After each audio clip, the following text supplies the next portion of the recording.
Martin Fayoulou, droit dans ses bottes. Martin Fayoulou pose des conditions pour participer au processus électoral. Il demande à ce que la CENI, la Cour constitutionnelle, soit refondée. Nous allons essayer d'en parler, d'en débattre avec Prince Epengue. Bienvenue. Merci.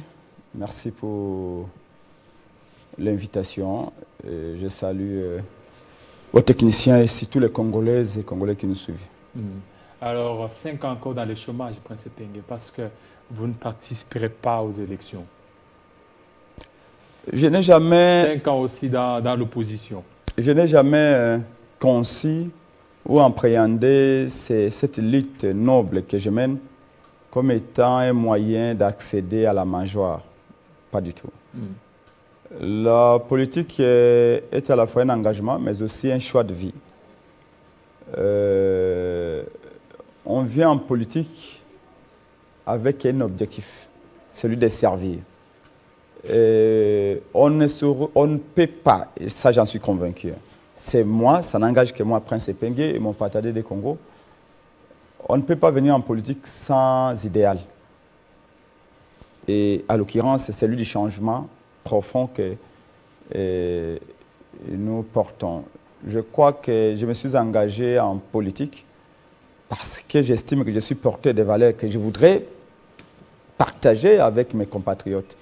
Et sans sacrifice, sans l'esprit de sacrifice, on ne peut pas se dire politicien. Alors maintenant, donc, je ne peux pas dire que...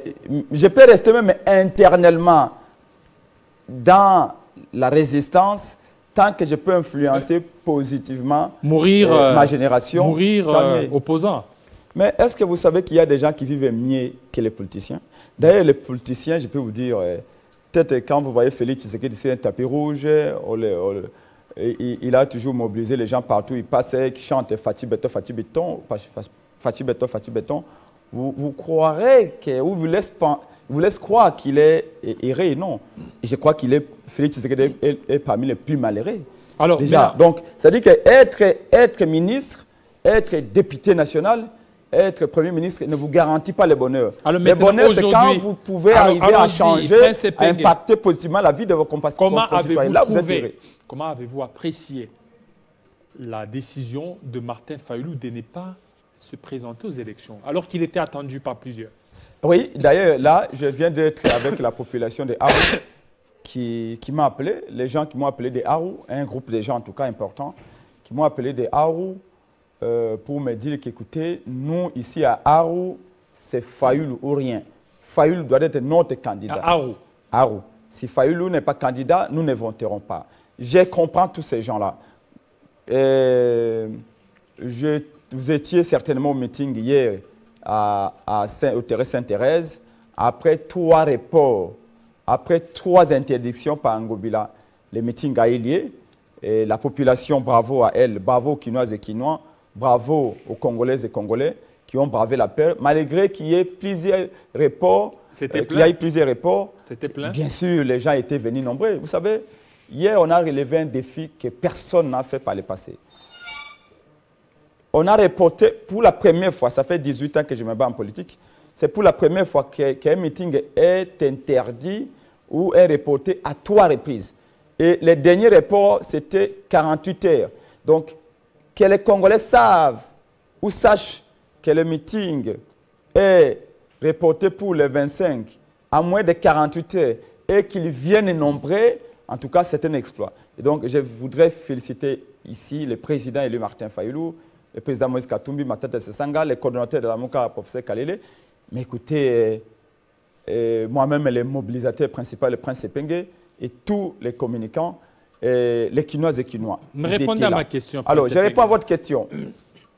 D'abord, j'apporte 2 précisions. Premièrement, ce n'est pas la décision de Martin Fayoulou. C'est la décision de qui? C'est la décision de la coalition Lamouka. C'est la coalition Lamouka qui a décidé que nous sommes prêts à aller aux élections. Parce que lui, il a dit que c'est les CIDE, lui. Il n'a pas parlé de Lamouka, il a parlé de son parti. Mais alors, je sais que vous ne...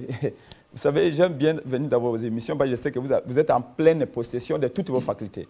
Déjà, je vous connais bien, vous ne fumez pas, vous ne buvez pas, vous n'allez pas me faire croire que ce jour-là, vous avez fumé quelque chose, un joint. Donc, vous étiez là, vous étiez présent, et le président Eli Martin Fayulu a dit que la décision de la MOUCA, nous ne déposerons pas les candidatures, les dossiers de candidature de nos membres en attendant que les fichiers électoraux soient audités. Vous savez, je vous ai dit la fois passée, Martin Fayulu est le seul leader politique congolais qui, depuis 2019 jusqu'en 2023, a amorcé détourner à l'intérieur du pays. 2019, 2020, Martin Fayulu était au Nord Kivu, à Goma, il était à Beni Butembo, il était à Nituri, il était, avant d'arriver à Bandundu d'abord, il était dans la province d'Atchopo à Kisangani, oui, ça va. il était à Kwango, à Kwilu. Là, ça fait partie de ici, maintenant, en 2020, non, c'est important ce que je vais vous dire. Allez-y. Écoutez le cheminement cohérent de ce que je suis en train de brosser. 2022-2023, Martin Fayulu était à Lissala, dans la province de la Mongala. Il était à Bouende, dans la province de la Tchapa. Il était à Mbandaka, dans la province de l'Équateur. Et après, nous sommes encore rentrés pour la deuxième fois en 3 ans à Kisangani. Et partout, il y avait des foules énormes qui disaient que Martin Fayulu n'a de dureté. Et donc, à ce sens-là, Martin Fayulu, personne, aucun candidat n'est aussi prêt pour aller aux élections que Martin Fayulu. Cette population qui a dit Martin Totondi n'a noté, et que voir aujourd'hui Martin Fayulu ne pas se représenter, c'est porter un coup de marteau sur les têtes de ces populations. Merci beaucoup pour me permettre d'apporter la deuxième précision. Martin Fayulu n'a jamais dit qu'il ne veut pas se représenter. C'est comme ça que je vous ai dit qu'il a fait en 3 à 4 ans détourner à l'intérieur du pays. Martin Fayulu est le premier leader à aller se faire enrôler. Attention, il faut le souligner. Martin Fayulu est, je crois, parmi les 2 premiers leaders à s'être rendus au bureau ou au centre d'enrôlement. Pourquoi avait-il fait ainsi? Il y en a qui avaient dit, oh, Martin Fayulu conteste le processus électoral, pourquoi il est allé se faire enrôler parmi les premiers? Il avait dit ceci: je conteste la manière dont Kadima et la CNI sont en train de fonctionner, mais néanmoins, je veux que le processus aille jusqu'au bout. Ce faisant, je m'enrôle pour montrer l'exemple. Comme on dit, donc, il a montré l'exemple. Mais il a dit ceci: en montrant l'exemple, je voudrais qu'à un moment donné, qu'on s'assoie autour d'une table, qu'on apporte des correctifs à ce qui est fait et à ce qui est en train d'être fait par Kadima. Plus cohérent que Martin Fayulu, vous mourrez. Et il continue en disant, même dans cette logique le ici, moyen font défaut. Et il y a la deuxième précision que je vous ai apportée, c'est qu'il a dit ceci: nous ne boycottons pas les élections. Comment voulez-vous que moi, Prince Epenge, descendez le monde, je boycotte les élections? Donc vous direz aux élections. Me mettez en face de moi, c'est l'IDPS. Vous me mettez, nous avons 4 circonscriptions électorales ici, à Kinshasa. Moamba, Funa, Lukunga, Tchango. Au niveau de la députation nationale. Citez-moi un seul candidat de l'IDPS que vous pouvez mettre en face de Prince Epenge, à qui je ne peux pas damer les pions. Vous me mettez Augustin Kabouya, je vais les battre à Kinshasa. Dans n'importe quel. D'ailleurs, c'est pour cette raison qu'apparemment, il va postuler en Gandajika chez lui au village. Et donc, Epenge, je ne suis pas rentré chez moi à Lodja. Je suis ici à Kinshasa, je vais affronter la diversité et je vais gagner n'importe quel candidat. Ça veut dire que nous, on n'a pas peur des élections. Est-ce que aujourd'hui, tu es allé récupérer? Mais non. Tu as récupéré. Écoutez, tu es allé déposer ta candidature? Chez nous, il y a de l'ordre. Comme je vous ai dit, premièrement, première précision, la décision de conditionner les dépôts de nos dossiers de candidature par l'audit du fichier est une décision qui a été prise ensemble au sein de la grande coalition La Mouka. Deuxième précision, Martin Fayulu et La Mouka, mon parti politique ADD Congo, nous ne disons pas que nous boycottons les élections. C'est comme ça que hier, devant ces milliers de gens qui étaient au meeting, il a dit « Attention, je ne boycotte pas les élections, je ne refuse pas, je ne quitte pas le processus, mais ma volonté est de dire que nous devons auditer les fichiers. Je voudrais que les Congolais m'entendent très bien. Un fichier électoral, c'est quoi? Un fichier électoral n'est qu'une simple liste où est contenu les noms de toutes les personnes qui s'étaient fait enrôler. Tout celui qui a une carte d'électeur est censé être dans le fichier.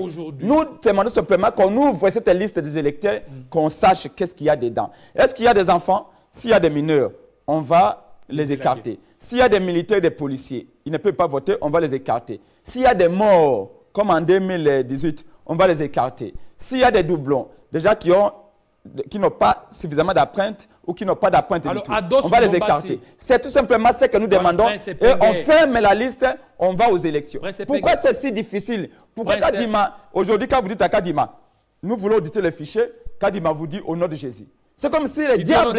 Oui, c'est comme si le diable est dans le fichier. S'il n'y a rien à cacher dans le fichier, pourquoi Félix Tshisekedi en tête de Kadima, il dit à Kadima, ouvrez tout sauf les fichiers? C'est Félix Tshisekedi qui est en tête de Kadima. C'est lui, parce qu'il sait qu'il ne peut pas gagner. Alors, au Congo aujourd'hui, je ne vois pas un Congolais qui soit déstabilisé psychologiquement, qui puisse voter union sacrée. Un des députés de l'ECD demande à ce que Martin Fayulu puisse revoir sa décision. C'est un point de vue. Vous êtes d'accord avec lui? C'est un point de vue que je respecte. Vous savez... Il va revoir sa décision? Au sein de mon parti de Congo. Est-ce qu'il peut revoir? S'il vous plaît. Au sein de mon parti de Congo, au sein de l'ECD, au sein de la MOUC avec notre coordonnateur professeur Mathieu Kalele, la liberté de ton est permise. Elle est même souhaitée. La MOUCA n'est pas un cas militaire. La MOUCA ECD n'est pas un cas militaire. Ou quand le président Martin Fayulu parle, tout le monde c'était non. D'ailleurs, à cette décision-là, avant de la prendre, il y a eu des réunions et des réunions. L'option a été levée, la majorité l'avait emportée pour dire que non, écoutez, nous allons aux élections. La MOUCA va aux élections. Nous disons à nos membres, gardez vos cartes. Mais ce que nous disons, c'est qu'avant de déposer nos candidatures, comme moi, Prince Penge à Kinshasa, je suis à la Tchangou, candidat. Avant de déposer ma candidature, qui est au siège de mon parti de Congo, c'est l'avenir enseignement, nous disons, Kadima, nous voulons savoir combien d'électeurs avez-vous enrôlés? Vous les avez enrôlés où? Dans quelles conditions? Mais c'est Kadima, nous voulons savoir combien de machines d'enrôlement avez-vous achetées?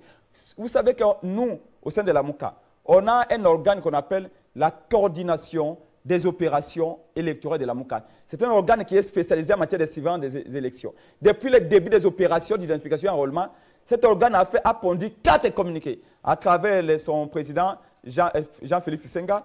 On a posé une simple question en Nanga. Une question que je pourrais qualifier même de bête. En Nanga ou à Kadima? Non, à Kadima, vous comprenez, les deux sont pareils. Mais c'est Kadima, dites-nous, combien de machines d'enrôlement avez-vous achetées auprès des Coréens? Kadima a répondu aussi bêtement qu'il ne sait pas. Il ne sait pas combien de machines il a achetées. Voilà pourquoi vous avez vu qu'au Kasaï, il y a eu des machines dans les maisons des gens. Il y a des gens qui ont enrôlé les cousins, les neveux au Kasaï, au Katanga également. Les machines sont entre les maisons, les chambres à coucher des membres de l'Union sacrée, dans les hôtels privés, où ils ont enrôlé les cousins, les neveux et tout ça. Et tout ça ne permet pas la transparence. C'est comme ça que nous disons, nous conditionnons, avant de déposer les candidatures, nous voulons voir clair. Mais je fais un petit rétro-pédalage. Je vous ramène un peu en 2011. Mais M. Félix Tshilombo que vous voyez là, Martin Fayulu que vous voyez, Franck Diongo, Jean-Claude Mvwemba, Augustin Kabouya, Prince Penge, Ingele Foto et les autres. À l'époque, c'était Mavungu et Jacquemin Chaban, secrétaire général. Serge Mayamba. Etienne Tshisekedi Wamulumba nous avait demandé de marcher contre le régime Kabila. Et vous avez marché? Pourquoi faire? C'était pour exiger l'audit du fichier. En 2011, l'IDPS avait même demandé la reconstitution de la Cour constitutionnelle. En 2011? L'IDPS et ses membres ont la mémoire courte. Et vous étiez membre? Kabila nous avait refusé cela. Et Félix Tshisekedi, qui combattait Kabila pour cela, arrive au pouvoir par la fraude. Félix Tshisekedi copie Kabila à 100%. Nous arrivons en 2011, en 2018. Mais Félix Tshisekedi a demandé qu'on audite les fichiers. Dans un cadre consensuel, par des experts neutres venant de l'étranger. Félix Tshisekedi avait demandé, en 2018, Bandam Bazaïb avait demandé cela. Pierre Lumbi, qui représentait Katoum, avait demandé cela. Tous les opposants, avec l'IDPS, on a demandé qu'on audite les fichiers. Joseph Kabila avait accepté et on avait audité les fichiers. L'Organisation internationale de la francophonie, OIF, est arrivée. OIF avait audité les fichiers.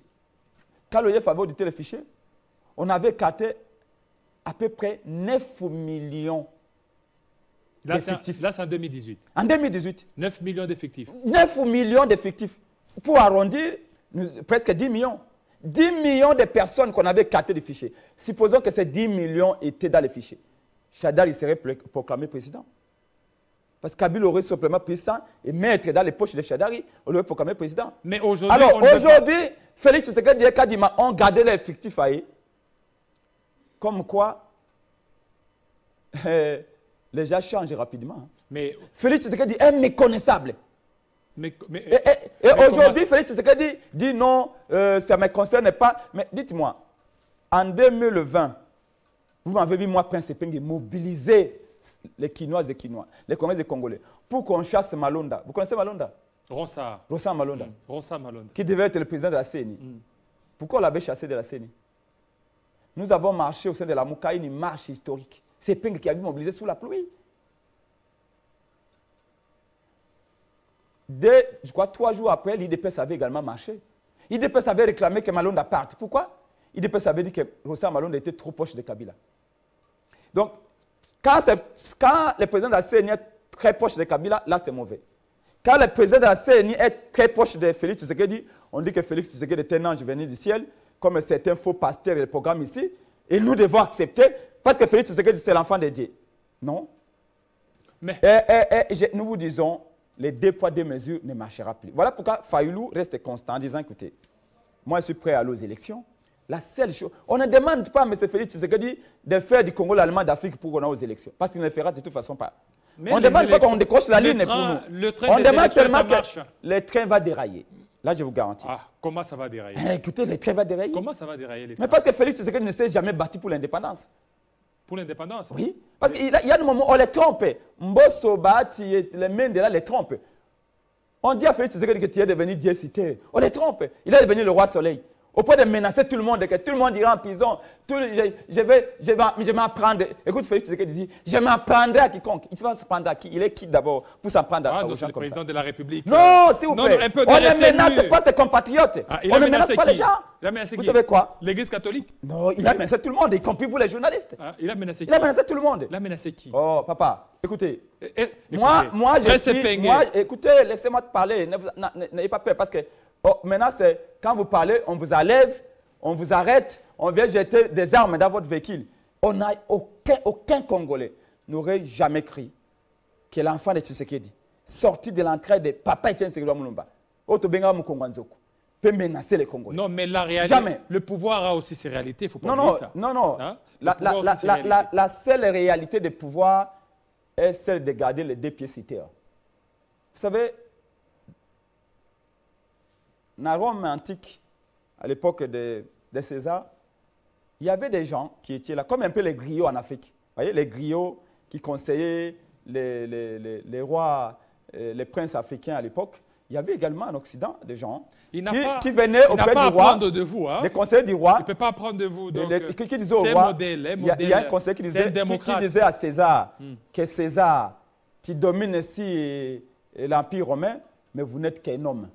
Quand César prenait les femmes d'autrui et tout ça, tuait qui voulait, arrêtait qui voulait, il y avait un conseiller qui disait, César, vous n'êtes qu'un homme. Ça veut dire que vous passerez. Que tout ce que vous voyez là est vanité. J'ai l'impression que Félix Tshisekedi a perdu ses sens de réalité au point de menacer tout le monde. Non, c'est un démocrate. C'est un démocrate. Non. Il dit qu'il restera démocrate. La preuve, c'est que lorsqu'il trouve qu'il y a la menace à la sécurité, et là, il ne va pas transiger. Mais écoutez, regardez-nous, regardez ici. Et il a même trouvé certaines dérives. Il est au pouvoir. Il a trouvé certaines dérives. Il est au pouvoir. Donc, et vous aussi, les politiques, vous êtes en train de tirer des ficelles derrière les églises. Derrière l'église catholique. Quand Félix Tshisekedi dit qu'en matière des droits de l'homme, quand Félix Tshisekedi dit qu'en matière des droits de l'homme, il n'a des leçons à recevoir de personne, il s'adresse à qui? À vous qui les traitez des dictateurs. À vous non, qui les traitez des dictateurs. Écoutez, je suis licencié en Sciences Po. Félix Tshisekedi ne sera jamais un dictateur. Il n'a pas l'étoffe, il n'a pas la carrière. Vous savez, les dictateurs sont les gens... donc c'est un démocrate, s'il vous plaît. Vous savez que tout d'abord, cette génération ne laissera pas. C'est un démocrate. Non, non. En fait, l'IDPS est en train d'installer un État voyou. Non, s'il te plaît. Non, l'IDPS est en train d'installer un État voyou. Non, retirez. Non, non, s'il vous plaît. Je vous dis, ce qu'on voit ici, est-ce que vous savez que Prince Penga a été ramassé par la police Sipalou, j'ai été tabassé comme un animal. Est-ce que vous le savez? Oui, mais retirez. Vous avez vu comment mon aîné Franck Diongo a été ramassé et j'étais en prison? Salomon. Aujourd'hui, certains de mes amis sont convoqués. Et ce que je voudrais vous dire, c'est quoi? Les dictateurs, certains dictateurs, en tout cas au sens classique, sont des gens disciplinés, sont des gens qui ont des pieds-citeurs. D'ailleurs, certains des plus grands dictateurs, ce sont des gens qui sont arrivés à un moment donné qui se disent, là, je ne peux plus faire ce que je pouvais faire avant.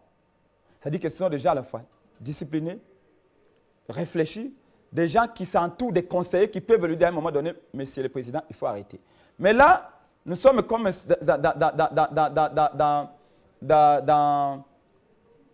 dans une montagne où on a un véhicule qui exactement n'a plus de freins. Tout ce que nous demandons, je vous fais remarquer que depuis que cette législature a commencé, presque, je vais dire, 90% de toutes les manifestations publiques que Martin Fayulu a organisées avec la Mouka ont été réprimées dans les sangs. Rappelez-vous, à Goma, le 30 juin 2019, Martin Fayulu a organisé une manifestation contre les tueries, contre les génocides congolais. La police est sortie à Goma. On avait tué des fois au Paluku. Un militaire de l'ICD à Goma. En 2021, ici, nous organisons une manifestation pour demander l'audit du fichier électoral, pour demander plutôt que la CNI soit dépolitisée.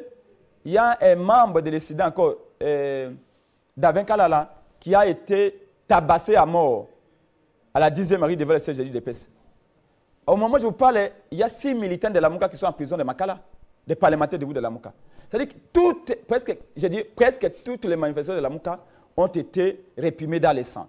Est-ce que pouvez-vous comprendre que quelqu'un qui est sorti du parti de Tiens Sekedi Mulumba, Thérèse Mémoire, son fils de Sirkwa, peut réprimer les manifestations comme ça? Et après ces manifestations, il lui dira qu'il félicitait la police pour avoir fait du bon travail. Et il avait même dit, donné une promesse aux policiers qu'ils allaient être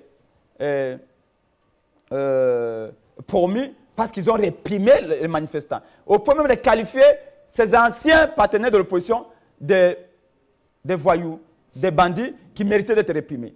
Et ça, je vous le dis, que ce n'est plus question de dictature. C'est tout simplement, on voit que là, c'est que nous sommes au pouvoir, nous allons les prouver. Mais le pouvoir, ça vient et ça part vite.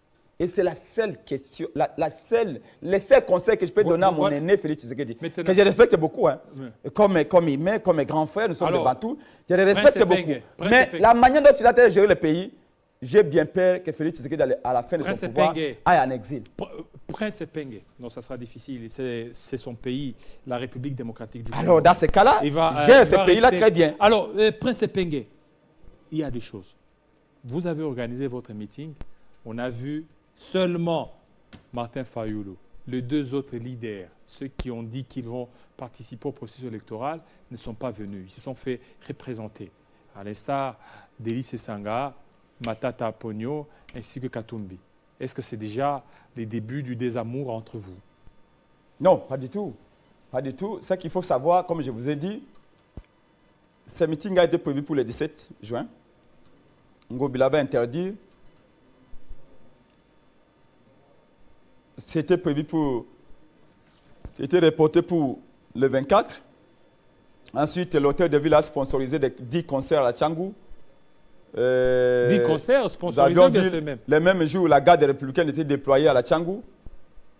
Nous avions dit, si nos militants de la Mouka, de la DD Congo et SID envolent LGD et les autres, partez, nos résistants, au moment où ils partent vers les stades, vers le terrain Sainte-Thérèse. Parce que la seule façon d'arriver au terrain Sainte-Thérèse, il faut toujours passer par le boulevard Lumumba.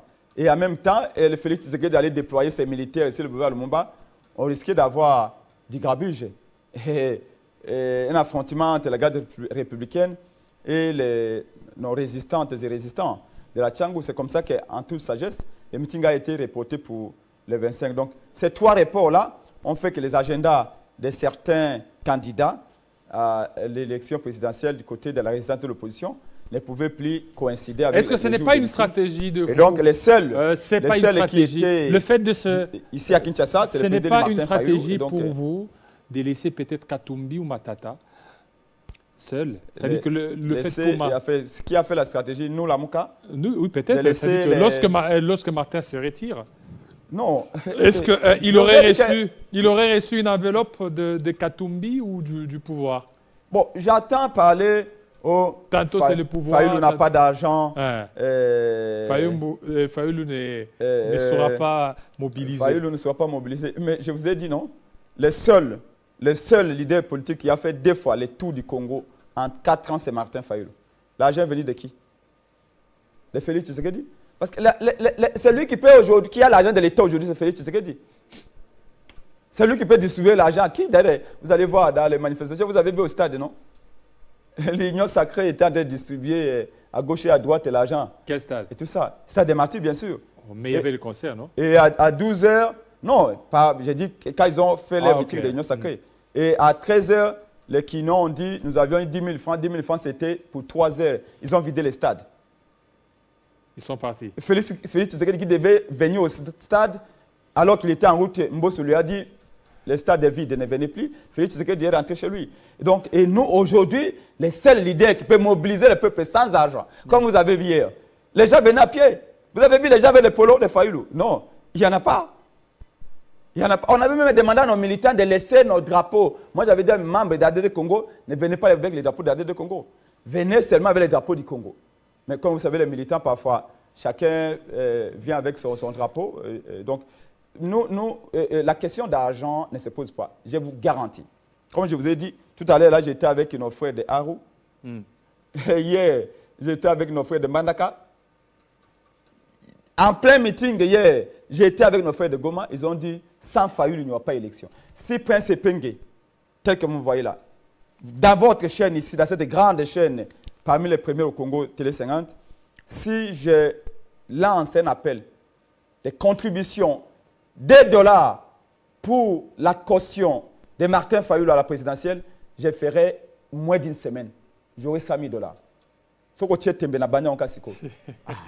pour vous dire que les Congolais sont prêts à mettre l'argent pour Fayulu parce qu'ils savent que, le seul qui est resté constant, il y en a qui sont partis, qui sont revenus, il y en a qui ont fait les gauches et droites. Les seuls qui n'ont jamais touché un franc de l'État, c'est Fayulu. Voilà, les seuls qui a fait maintenant plus de 30 ans politique, qui n'a jamais été un bourgmestre, alors que les occasions étaient les gens multiples, les seuls qui a dit j'ai une vision pour mon peuple, j'ai des idées pour mon peuple, j'attendrai les jours où le peuple va me donner le pouvoir. Et le peuple lui avait donné le pouvoir en 2018. Malheureusement, Félix Tshisekedi et Kabila en avaient décidé autrement. Maintenant, nous allons vers le 4e cycle électoral. Nous disons, mon frère, la situation du pays est chaotique. Je ne sais pas pourquoi Félix Tshisekedi menace l'Église catholique. Mais l'Église catholique n'a pas vocation à être au milieu du village. Encore que nous ne connaissons pas ces villages-là.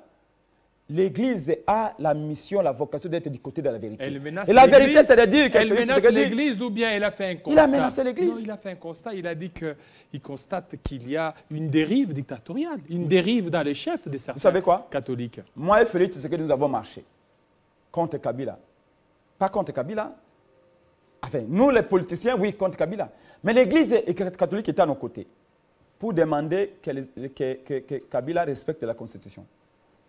Est-ce que l'Église catholique, à l'époque, était devenue membre de l'IDPS? L'Église catholique a défendu la Constitution. Parce que la Constitution, c'est notre socle commun. Quand vous la violez, ceci ne restera pas sans conséquence. Peut-être pas aujourd'hui, mais demain, nos enfants peuvent payer ces conséquences-là. Vous voyez l'injustice que nous subissons aujourd'hui, l'humiliation que nous subissons aujourd'hui. Qui vous dit que certains d'entre nous ne vont pas se venger demain? C'est comme ça qu'un général américain, je crois, MacArthur, disait à ses militaires, c'était MacArthur, oui, quand le Japon a capitulé, quand ils sont arrivés au Japon, le général MacArthur a dit ceci à ses militaires, je ne suis pas là, que le Japon a capitulé, nous avons vaincu le Japon, mais attention, n'humiliez pas les Japonais. Voilà. Ce que Félix est en train de faire, c'est de nous humilier. Or, personne n'aime l'humiliation. Si vous voulez humilier quelqu'un, il y a des garanties que ce monsieur-là ne restera pas vivant après l'humiliation. Voilà, merci. Sinon, il vous prendra pour un ennemi à vie. Merci. Ce que Félix Tshisekedi est en train de faire, là, c'est nous humilier. Merci. Tout ce qu'on a demandé, tout ce qu'on a exigé, Félix Tshisekedi, la composition de la CENI. Aujourd'hui, le bureau de la CENI est composé. Il y a 7 membres du bureau. Tous les 7 membres sont de l'Union sacrée de Félix Tshisekedi. Même sous Kabila, on n'a jamais vu ça. Kabila qu'on a critiqué avec Félix Tshisekedi ensemble. Félix Tshisekedi, on va voir comment on va aller aux élections dans un cadre transparent. A refusé. On a fait la proposition de la loi électorale, Félix a refusé. Proposition du calendrier électoral, Félix a refusé. Proposition de la loi sur la CENI, il a refusé. Audit du fichier, Félix a refusé. Il s'est dit, j'ai le pouvoir. Non, messieurs. Le pouvoir. Voilà, merci. Merci beaucoup, Presse Epenge. Au moment où vous avez l'illusion de les garder intérieurement, que le pouvoir vous file entre les doigts. Merci beaucoup. Et c'est ce que nous disons à l'IDPS. Voilà, attention, merci. attention. On Il y a la sécurité partout. À Bandundu, on tue. En Ituri, on tue. Au Nord, qui vont tuer. Aujourd'hui, Félix parle de l'EAC et de la SADC, mais pas de l'armée congolaise. Deuxième et donc, nous voulons que les élections soient dans de bonnes conditions.